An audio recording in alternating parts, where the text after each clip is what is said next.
ఓం శ్రీ గురుభ్యో నమః. ఇక్కడ ఏదైతే మనం జన్మజాతకాన్ని చూసుకున్నప్పుడు జన్మజాతకంలో ఉండే ఫలితాలు వేరుగా ఉంటాయి, గోచారరీత్యా చెప్పబడే ఫలితాలు వేరుగా ఉంటాయి. ఎప్పుడు కూడా నేము, date of birth, time, place of birth అలానే తీసుకొని దాన్ని క్యాలిక్యులేషన్ చేసి జాతకాన్ని చెప్పటం విధానం అనేది మనం జన్మజాతకం అంటాం. అంటే గోచారం వేరు. ఎప్పుడు కూడా గ్రహాలు మారుతున్న దాన్ని గోచారం అంటాం. ఒక బర్త్ చార్ట్ని 16 లగ్న కుండళ్ళు ఎనాలిసిస్ చేసి చెప్పటం అనేది వేరుగా ఉంటుంది.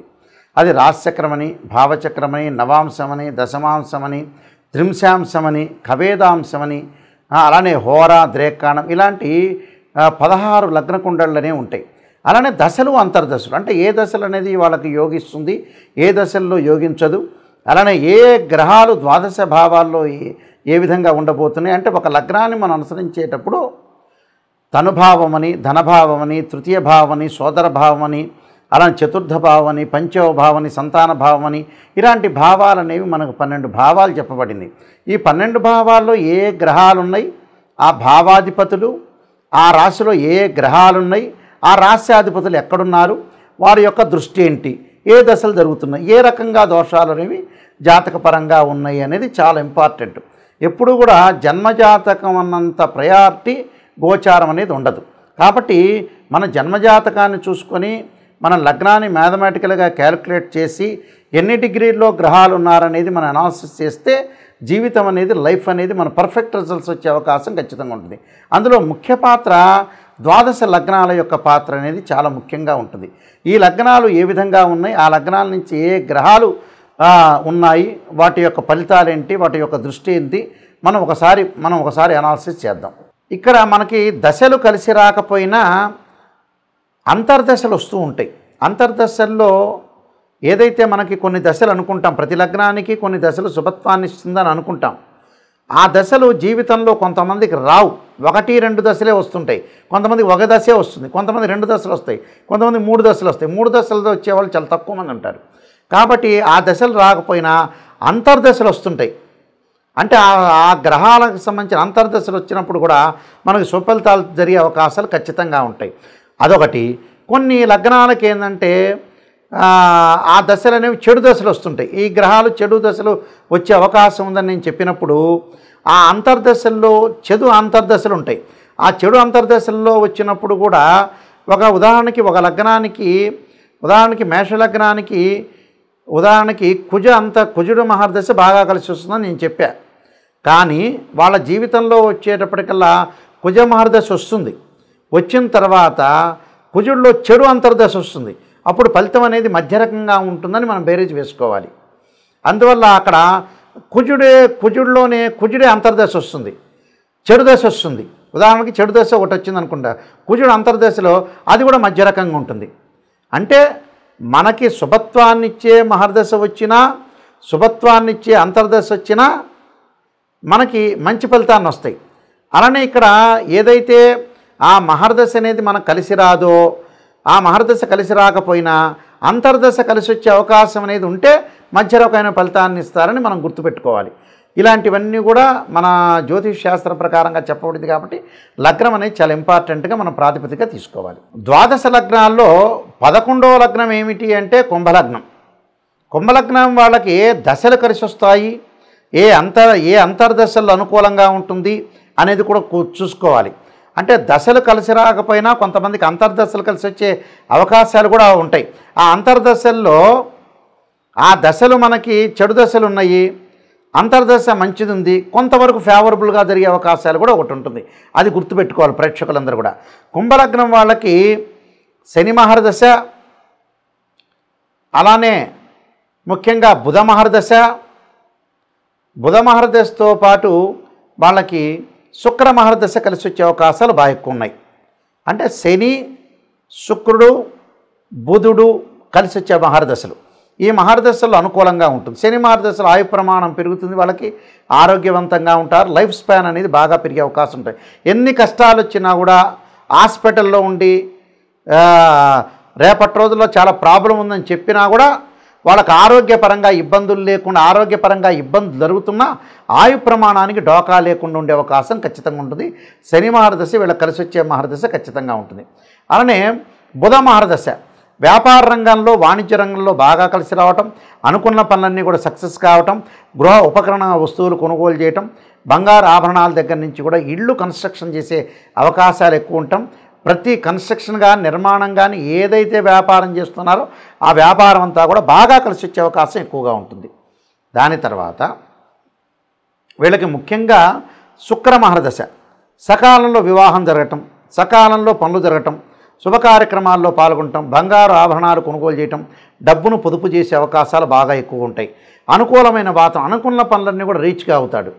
అలానే భార్య యొక్క సపోర్టు భర్తకి, భర్త యొక్క సపోర్టు భార్యకు ఉంటుంది. వివాహ బంధం అనేది అన్యోన్య దాంపత్యంగా ఉంటుంది. శుక్ర మహర్దశలో వ్యాపారం చేస్తే వీళ్ళకి కలిసి వచ్చే అవకాశం ఖచ్చితంగా ఉంటుంది. కాబట్టి ఇక్కడ ఈ 3 మహర్దశలు కూడా బాగా కలిసి వచ్చే అవకాశాలు ఎక్కువ ఉంటాయి. అయితే కుంభలగ్నానికి రవి సప్తమాధిపతి పాపి కాకపోయినా ఇక్కడ మారకుడు అవుతాడు. అంటే రవి మహర్దశలో కూడా కొద్దిగా జాగ్రత్త ఉండాలి, ఆరోగ్యపరంగా ఇబ్బందులు లేకుండా చూసుకోవాలి. చంద్రుడు షష్టమాధిపతి అయి పాపి కావటం వల్ల చంద్ర మహర్దశలో మానసికంగా ఆందోళన, జాగ్రత్త ఉండాలి. మానసికంగా ఆందోళనతో పాటు ఎలాంటి ప్రాబ్లమ్స్ లేకుండా, మానసికంగా మెంటలీ డిజార్డర్ లేకుండా చూసుకోవడం చాలా ఇంపార్టెంట్. అలానే కుజుడు తృతీయ దశమాధిపతి కావటం వల్ల మధ్యమైన ఫలితాన్ని ఇస్తాడు. కుజుడు కూడా ఇక్కడ ఏమంటున్నాడు శాస్త్రంలో, మధ్యమైన ఫలితాన్ని ఇస్తాడు. ఎలా అయినా సరే మన ఆరోగ్యపరంగా జాగ్రత్తగా ఉండటం చాలా ఇంపార్టెంట్. గురువు ద్వితీయ లాభాధిపతి కావటం వల్ల ధనయోగాన్ని ఇచ్చే అవకాశం అనేది కొంత పర్సెంటే ఉంటుంది. అంటే 50% ఉంటుంది, 50% యోగత్వాన్ని ఇవ్వడు. గురువు రాహుతో కలిసినా, కేతువుతో కలిసినా, రాహు నక్షత్రాలు కేతు నక్షత్రాల్లో ఉన్న, శని నక్షత్రాల్లో ఉన్న, శనితో కంజంక్షన్ అయినా కూడా మరింత యోగాన్ని ఇవ్వకుండా ఉంటాడు. కానీ గురువు మధ్య రకంగా ఉంటాడు. పాపగ్రహాలతో కలవకపోతే కొద్ది వరకు పర్వాలేదు. పాపగ్రహాలతో కలిశాడనుకోండి ఆ యోగాన్ని ఇచ్చే అవకాశం కూడా ఉండదు. శుక్రుడు చతుర్థ కేంద్రాధిపతి కావటం వల్ల, నవమాధిపతి కావటం వల్ల శుభుడు అయ్యాడు. ఇక్కడ చాలా మంచి యోగాన్ని, రాజయోగాన్ని ఇచ్చే అవకాశం ఉంటుంది. శని లగ్న ద్వాదశాధిపతి కావటం వల్ల శని వల్ల మధ్యమైన ఫలితాన్ని ఇచ్చే అవకాశం ఒకటి ఉంటుంది. కాబట్టి ఈ లగ్నంలో ఏ ఏ స్థానాల్లో ఉన్నాయి, ఒకళ్ళ దశలు కలిసి రాకపోయినా అంతర్దశలు కూడా కలిసి వచ్చే అవకాశం అనేది ఒకటి ఉంటుంది. జాగ్రత్తగా గుర్తుపెట్టుకోవాలి. నేను చెప్పిన పరిహారాన్ని చేసి ముందుకెళ్తే మీకు మంచి శుభఫలితాలు జరిగే అవకాశం ఖచ్చితంగా ఉంటుంది. మన జాతకంలో ఎప్పుడూ కూడా ఉద్యోగ ప్రయత్నాల్లో కానీ, గవర్నమెంట్ ఉద్యోగం కానీ, ప్రైవేట్ ఉద్యోగం కానీ, మన లైఫ్లో స్టార్డమ్, అదృష్టం కలగాలంటే ఏంటంటే రవి బాగుండాలి. రవి బాగలేదు అని అనుకోండి, సూర్య నమస్కారాలు, సూర్యుడి యొక్క ఆరాధన, అలానే సూర్య హోమము, అలానే సౌర పాశుపతాస్త్ర రుద్రాభిషేకం చేయాలి. అంటే సూర్యుడు ఆరోగ్యాన్ని, ఉద్యోగాన్ని, అదృష్టాన్ని, రాజయోగాన్ని ఇచ్చేవాడు సూర్యుడు. కాబట్టి సూర్యుడు మన జాతకంలో నీచబడినా, అలానే మనకి ఉచ్చస్థానంలో లేకుండా నీచబడితే ఏదైతే మనకి ఆ రవి వల్ల ఎలాంటి ఫలితాలు జరగబోతున్నాయో మనం చూసుకుని రవి యొక్క దోషాన్ని పరిహారం చేయాలి. అలానే చంద్రుడు మనోకారకుడు అంటాం మనం. ఆ చంద్రుడు మానసికంగా ఆందోళన తీసుకొచ్చేవాడు. అలానే నీటి మీద, అలానే సముద్రాల మీద, నదుల మీద ప్రమాదాన్ని, సైకలాజికల్గా మెంటల్లీ డిజార్డర్ తీసుకొచ్చేవాడు చంద్రుడు. ఆ చంద్రుడి యొక్క దోషాన్ని తొలగించుకోవాలంటే చంద్రుడి యొక్క జపం చేసుకోవటం కానీ, అలానే చంద్రుడికి సంబంధించిన వివిధ పద్ధతులు, వివిధ రెమెడీస్ చేసుకోవటం వల్ల మనకు మానసికంగా ఉత్సాహం అనేది కలిగే అవకాశం ఎక్కువ ఉంటుంది. అంటే మెంటలీ డిజార్డర్ లేకుండా. అలానే కుజుడు ప్రమాదాన్ని చేసేవాడు. కోర్టు సమస్యలు, అన్నదమ్ముల మధ్యలో గొడవలు, అలానే మెడికల్ కంపెనీలు, రియల్ ఎస్టేటు, అలానే భూములు, అపార్ట్మెంట్లు, ఇళ్ళు, ఇవన్నీ కూడా తెలిపేవాడు ఎవరంటే అంగారకుడు. ప్రమాదాలను తెలిపేవాడు కూడా అంగారకుడే.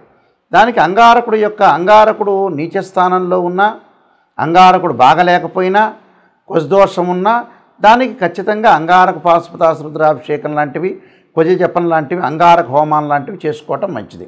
అలానే బుధుడు, బుద్ధికారకుడు బుధుడు నీచబడ్డా, అలానే మేధస్సునిచ్చేవాడు, అలానే ప్రణాళికాబద్ధంగా వెళ్ళేవాడు. అలానే ప్రణాళికాబద్ధంగా మనం వెళ్ళలేని స్థితిలో ఆలస్యం జరుగుతున్న పనులలో ఫైనాన్షియల్ పరంగా కానీ, విద్య పరంగా కానీ అనుకూలంగా లేకపోతే బుధుడి యొక్క దోషాన్ని మనం పరిహారం చేసుకొని ముందుకు వెళ్ళాలి. అలానే గురువు అంటే విద్యాకారకుడు, ధనకారకుడు, యోగాన్ని ఇచ్చేవాడు, అదృష్టాన్ని ఇచ్చేవాడు గురువు. అంటే గురువు అనుకూలంగా లేకపోతే ఖచ్చితంగా బృహస్పతి పాశుపతాస్త్ర రుద్రాభిషేకం గురువు నీచ స్థానంలో ఉన్న ఎన్ని డిగ్రీల్లో నీచ స్థానంలో ఉన్నాడు అనేది మనం చూసుకోవాలి. ఆ గురువు యొక్క ఫలితాన్ని మనం అనుసరించి గురువు యొక్క దోషాన్ని మనం పరిహారం చేసుకోవాలి. దానికి బృహస్పతి పాశుపతాస్ రుద్రాభిషేకాలు ఉంటాయి, గురు జపాలు కూడా ఉంటాయి. ఖచ్చితంగా రెమెడీ అనేవి ఖచ్చితంగా చేసుకొని ముందుకు వెళ్ళాలి. వివాహకారకుడు అంటే కళత్రకారకుడు, అలానే లగ్జరీని ఇచ్చేవాడు, సుఖాన్ని సౌఖ్యాన్ని భోగాన్ని ఇచ్చేవాడు, వివాహం జరిపించేవాడు శుక్రుడు. శుక్రదోషం ఉంటుంది కొన్ని జాతకాల్లో, అంటే శుక్రదశ కలిసి రాని వాళ్ళు ఉంటారు. నేను చెప్పిన రవిదశ, అలానే చంద్రుడు, కుజుడు, బుధుడు, గురువు, ఈ శుక్రదశలు అంతర్దశలు బాగలేని వ్యక్తులు కూడా శుక్రుడు వివాహం కాబట్టి ఏదో ఆలస్యం అవుతుంది, దగ్గరికి వచ్చినట్టు వచ్చిపోతుంది, ఏది కూడా మనం పనులు చేయలేకపోతున్నాం, వాహనాలు కొనుగోలు చేయలేకపోతున్నాం అనే వ్యక్తులందరూ కూడా భృగుపాశుపతాస్ రుద్రాభిషేకం లాంటివి చక్కగా జాతకాన్ని చూపించుకొని జాతకంలో అసలు నిజంగా దోషం ఉందా లేదా తెలుసుకొని ముందుకు వెళ్ళటం అనేది చాలా మంచిది. శని ఆయుక్కారకుడు, అంటే శని మహర్దశ కలిసి వస్తుందా లేదా, ఆ లగ్నానికి శని బాగలేడా, శని నీచ స్థానంలో ఉన్నాడా మనం తెలుసుకోవాలి. శని ఆయుష్ ఇచ్చేవాడు శని. ఆరోగ్యపరంగా అనారోగ్యం చేసేది, ఆరోగ్యపరంగా ఇబ్బందులు కలిగించేవాడు కూడా శనే. అలానే రవి కూడా ఆరోగ్యపరంగా ఇబ్బందులు కలిగించేవాడే. అలానే కుజుడు ప్రమాదాలను కలిగించేవాడు. కాబట్టి శని యొక్క దోషం పోవటానికి శని జపము, శనికి సంబంధించిన హోమము, అలానే తైలాభిషేకం లాంటి వివిధ పద్ధతులు చాలా ఉన్నాయి. ఆ శని యొక్క దోషం తొలగించుకోవటం చాలా మంచిది. అలానే రాహు అంటే విదేశాలకు వెళ్ళటం, జీవితంలో మాయగా ఉండటం, జీవితంలో ఏది కూడా అనర్థాలకు దారితీసే అవకాశాలు, దగ్గరకు వచ్చినట్టు వచ్చి పనులు లేటుగా జరగడానికి రాహువు సంబంధించినవి కూడా సర్పసూక్త పాశుపతాస్ రుద్రాభిషేకం లాంటివి చేసుకోవాలి. రాహు మార్గదశ కలిసి వస్తుందా లేదా కూడా చూసుకోవాలి. అలానే కేతు, జ్ఞానకారకుడు కేతు అంటాడు. ఆ కేతువు మంచి స్థానంలో లేకపోయినా, రాహుకేతు నీచ స్థితిలో ఉన్న సర్పదోషాలు కాలసర్పదోషాలు ఉన్నా కూడా ఆ కేతు యొక్క దోషాన్ని పరిహారం చేసుకోవడానికి గణపతి యొక్క ఆరాధన చాలా ముఖ్యమైనది. కాబట్టి ఆ కేతు మహర్దశ కలిసి వస్తుందా లేదా కూడా చూసుకోవాలి. ఇవన్నీ కూడా జన్మజాతకాన్ని బట్టి, ద్వాదశ భావాలను బట్టి, రాశ్యాధిపతులను బట్టి నిజాన్ని తెలుసుకొని మనం ముందుకు వెళితే దాని యొక్క పరిహారాలు, ప్రతి పరిహారానికి కూడా ఖచ్చితంగా ఒక జీవితంలో ప్రాబ్లమ్స్ ఉందంటే ఖచ్చితంగా పరిహారం చేసుకుంటే చాలా మంచి జరిగే అవకాశం ఉంటుంది. నెగిటివ్లో ఉంటేనే మనం పాజిటివ్ వస్తే మనకు మంచి జరిగే అవకాశాలు ఖచ్చితంగా ఉంటాయి. వీళ్ళందరికీ కూడా సుఫలితాలు జరగాలని ఆశిస్తూ సర్వే జనా సుఖినో భవంతు.